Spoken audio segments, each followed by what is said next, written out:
दुनिया में अक्सर ये कहा और सुना जाता है कि इंसान को ज़्यादा सीधा और सरल नहीं होना चाहिए। सीधे और सरल व्यक्ति का हर कोई फायदा उठाता है। जैसे टेढ़े पेड़ को कोई छूता भी नहीं, सीधे पेड़ को ही काटा जाता है। टेढ़े लोगों से दुनिया दूर भागती है, वही सीधे लोगों को परेशान किया जाता है। ऐसे में विचार आते हैं तो फिर क्या सहजता और सरलता का त्याग कर टेढ़ा बनकर रहना चाहिए।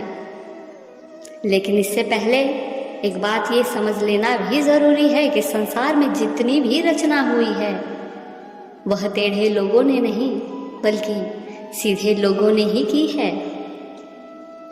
जीतना सरल है, हारना सरल है, पाना सरल है, खोना सरल है, जीना सरल है और मरना भी सरल है। लेकिन सरल होना जीवन का सबसे कठिन कार्य है।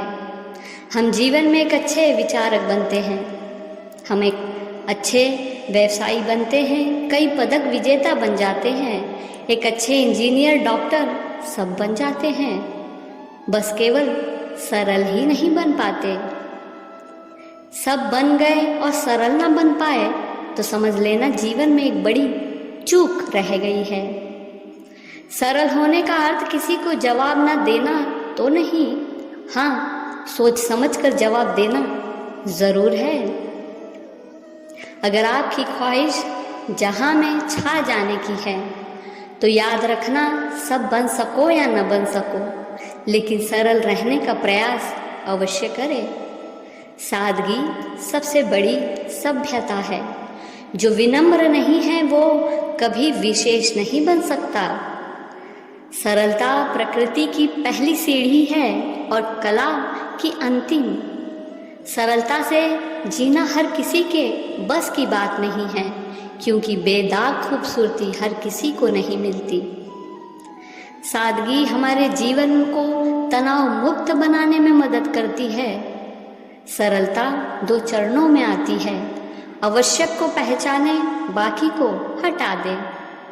यदि सीधा पेड़ काट दिया जाए तो लकड़ी भी भवन निर्माण में या भवन की श्रृंगार में भी काम आती है।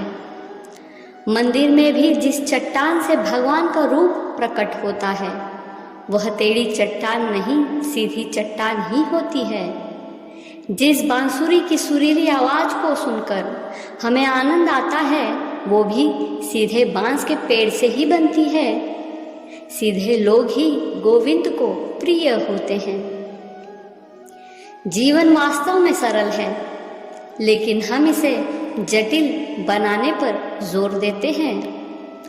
इंसान के गुण नमक की तरह होना चाहिए, जो खाने में मिलकर दिखाई नहीं देते और ना हो तो कमी महसूस होती है।